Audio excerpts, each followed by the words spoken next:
You're listening to ReachMD XM 160, the channel for medical professionals. Welcome to Advances in Women's Health, sponsored in part by Eli Lilly. Your host is Dr. Lisa Mazzullo, Assistant Professor of Obstetrics and Gynecology at Northwestern University Medical School, the Feinberg School of Medicine. Infant mortality from severe pertussis infection is close to 50%. Pertussis is highly communicable with attack rates up to 80% in the non-immune members of a household. Primary sources of these infections are parents and adolescents and adult caregivers who are still not immunized against pertussis. And with me today is Dr. Stanley Gall, the Professor of OBGYN and Public Health at the University of Louisville Medical Center in Louisville, Kentucky. Dr. Gall is also the chair of the ACOG Task Force on Adult and Maternal Immunization. And we'll discuss today the positive and negatives of immunization for pertussis and how it affects our patient population. Welcome, Dr. Gall. Thank you. So many health professionals believe pertussis is a disease only of childhood, better known as whooping cough. Can you tell us why healthcare providers for adults should really be discussing this issue? Well, I think they should be discussing it because there are an increasing number of cases that have been reported in the U.S. The low recently has been 1,000 cases in 1976, but now it's estimated there are about 28,000 cases of pertussis in the U.S., and part of the problem is in making the diagnosis because there isn't an easy way to make it. However, it's not only a kid's disease, it certainly affects adults, and if you're talking about where it really hits, it's in the newborn and the neonate, and the severe morbidity and mortality occur in the infants less than 6 months of age and usually be less than 3 months of age. How do you think the clinical presentation will look for an adult who does have pertussis? Well, the person who has pertussis will, after exposure, there'll be about 10 days, there'll be the incubation period. Then they'll develop sort of like a cold, like runny nose type thing, very low-grade fever, which they'll have sort of gradually increasing a little cough. At that time, they become infectious when the cough starts because they have the bacteria in the tracheobronchial tree, and when they start coughing, then they can spread it that way. Generally, the diagnosis is made after 3 weeks of cough, and that's sort of the clinical definition of pertussis. If you're coughing for 3 weeks, you have pertussis. That's really unfortunate that it takes that long because frequently by that time people have been treated with antibiotics or may have been treated with antibiotics or may not have been treated with antibiotics. Well, and everyone else around you has been exposed while that's been going on. Absolutely, and the type of exposure is large particles, so it isn't as infectious as measles or chickenpox. It is infectious for household members and people in the immediate vicinity. By that I mean within 6 or 8 feet from you. It sounds initially when you were describing that it's almost like a common cold for most people. So is there any definitive or suggested ways to diagnose this if you thought pertussis was the issue? Well, if you thought of it, then the gold standard is culturing. But even in the best of hands, because it's a fastidious organism, cultures are only positive at the optimal time in about 80%, and as the days go by, the culture results get less.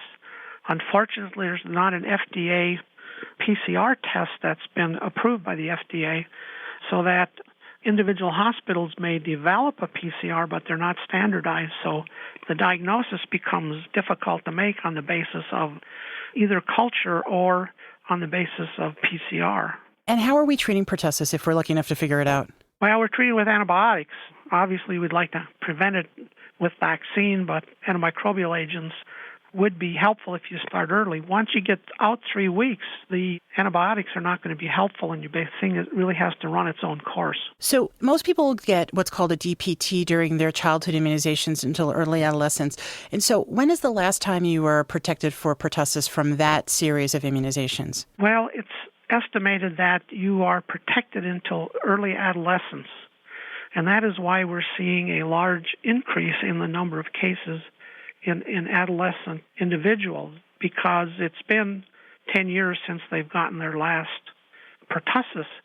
And up till just recently, there hasn't been a licensed pertussis that's been approved by the FDA over age 5.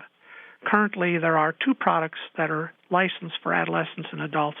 One product is from age 11 to 18, and the other one is from age 11 to 64.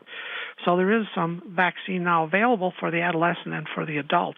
You're suggesting this is the Tdap that we are currently having available? Right, Tdap. And this Tdap is a little different than the one you give for children because the diphtheria in it is a reduced concentration of diphtheria. And the pertussis is different as well, isn't it? Well, the pertussis antigens are different in the two products that are on the market. How so? Well, one has 3 antigens and one has 5 antigens. And the one that's currently available in the U.S. is the... Well, there's a GSK product called Boostrix, which is approved, I believe, from age 11 to 18. And then there's Adacel, which is a Sanofi Pasteur product, which is approved from age 11 to age 64. The Sanofi product has 5 antigens, and the GSK product has 3 antigens. In general, we get, as clinicians, a lot of questions about, are vaccines safe? Is there anything about the adult Tdap that you would find reassuring to tell to patients? Well, I would say it's been used in a lot of people, and you get your usual type of injection-type reactions, but the acellular pertussis is much, much less reactogenic than the old whole-cell pertussis. So things that the current young adults received when they were a little kid was a lot more reactogenic than this acellular pertussis that's currently being used. Remember, there's tetanus in it also, so there's some reactivity to that. If you're just joining us, you're listening to a discussion on decreasing pertussis infection in adults and possible adult immunization on ReachMD, the channel for medical professionals. I'm Dr. Lisa Mazzullo, and I am speaking with Dr. Stanley Gall today on this topic. So, Dr. Gall, we were just talking about some of the benefits of the vaccine, and I also think that the Adacel, which is the adult Tdap that's available, does not contain thimerosal, and I think a lot of people are concerned about the additives as far as they affect patients and possibly if they're pregnant, their children. Do you think that's a good thing, that Sure. the thimerosal's not in it? Currently, the only vaccines in the U.S. that have some thimerosal in it is a multi-dose influenza vaccine. No other of the vaccines have thimerosal, and that was removed in the year 2000. How much does Tdap cost, do you know? Gosh, I really don't know what Tdap runs. I'd have to say it runs $40, $45, but I could be wrong. The CDC has actually been giving a push for this, and so there's actually some free at some of the hospitals. And I understand that Walgreens is doing it for about $40 or $60, and it's covered on a lot of insurances. So it's always nice to be able to tell people it's somewhat economic. Who do you strongly recommend to get Tdap? Well, my screening is I ask a patient when they got their last tetanus shot. Most patients don't remember, so they automatically get Tdap. If it is more than 2 years since their last tetanus shot, they should get Tdap. Now, we know that tetanus protects them for longer than 2 years, but only 2% of the U.S. population is protected against pertussis. And the only way we're going to get at that group is using a surrogate. If I ask a patient, if you ever had whooping cough, they'd look at you and like you're from outer space. Mm-hmm. Because whooping cough for adults is sort of not even on the radar screen. But if you ask them about have they had a tetanus shot, they'll remember because usually they got it in the emergency room someplace. And if they don't, then they are a candidate for pertussis. It's anticipated that the current Tdap vaccine will be effective for approximately 10 years. Currently, the CDC does not recommend a repeat because there is no data available on repeat dosing. But by the time it comes for a repeat dose, there will be data. Do you think there's any concern about giving the tetanus type of the vaccine more often than every 10 years? Well, there have been large studies done. Actually, there's a large study done in Prince Edward Island, and every adolescent there apparently received Tdap regardless of when they got their last tetanus shot. And so there was really no increased reactivity in any of them. And so the CDC has recommended that if it's more than 2 years, it should be perfectly fine. And that's what we use at our institution. Do you think there's someone who should not receive Tdap, somebody it's contraindicated in? I think if a person has had an anaphylactic reaction to tetanus TD before or to whole cell pertussis before, they should not receive that. And do you think it's safe in pregnant patients? I happen to think it's very safe in pregnant patients in our institution. We routinely administer Tdap during pregnancy. I think it's important either give it before pregnancy, during pregnancy, or after pregnancy is over.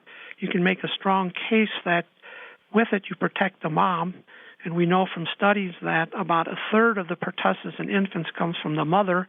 About 50% is unknown. Remember, the infant gets their Tdap injections at 2, 4, and 6 months, and they're not protected till they get to 6 months of age. So Certainly there are passive antibodies that go from mom to baby, and you get some protection early on when the largest morbidity and mortality occur in the neonate. Are there any side effects or negative sequelae to being immunized with Tdap? As far as long-term, the side effects that have occurred are those that have been related to injection site reactivity. Occasionally, there may be erythema or edema at the injection site, and the reactivity that children get with big swollen arms occurs really infrequently in the adult.